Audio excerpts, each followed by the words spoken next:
You know, Doug, over the last month, it was the holiday season, and I realized that in the holidays, there's the hustle, the bustle, the gifts, the friends, the get-togethers, and so on and so forth. That is just a beautiful example of transition and movement.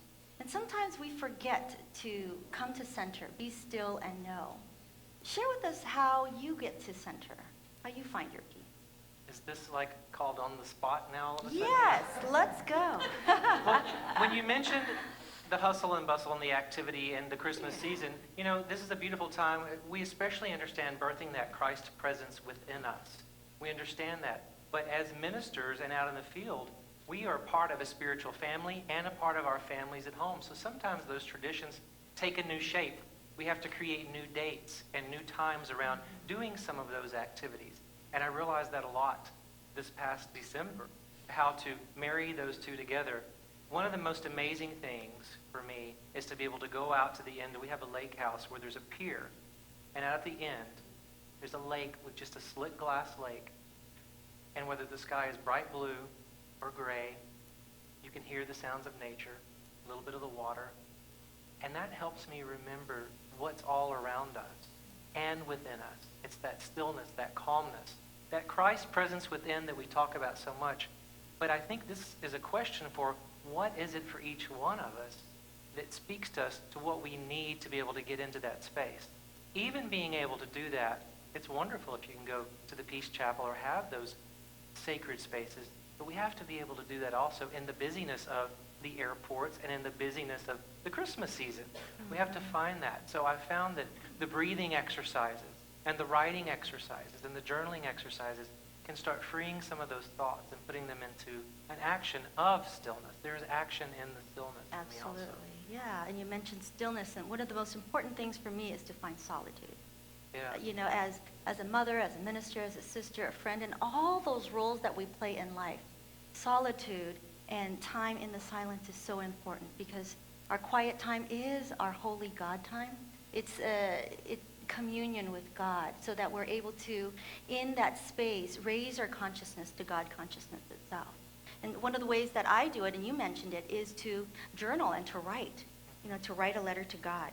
And so, audience, this is what we'll be doing today in lieu of the title for today's talk. We're going to write together as a sacred community a letter to God, to vision and to see what is for us in this new, brand spanking new year, right?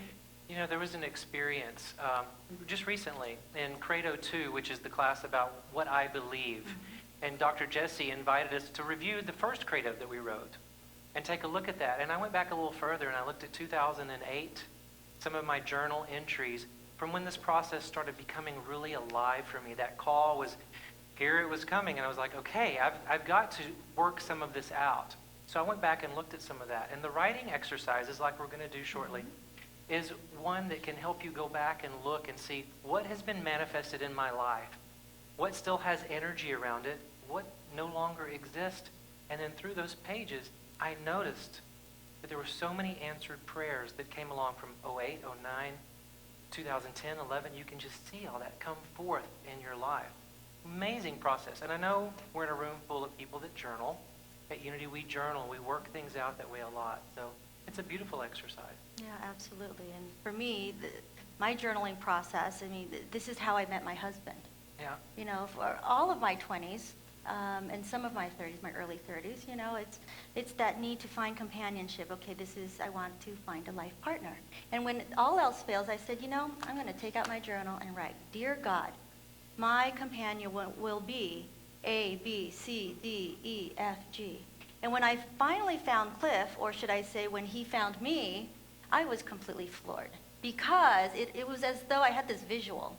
I went to God's vending machine and I pressed, I want this, I affirmed that, and I want that, and poof, out he comes, and I was like, wow. And, it's perfect. It's just a preview of what was to come. And even to the places where they're growing points for me, even when he challenges me, even at those times when it's difficult, he is right and perfect because that is, in fact, what I needed to learn and to grow in this life.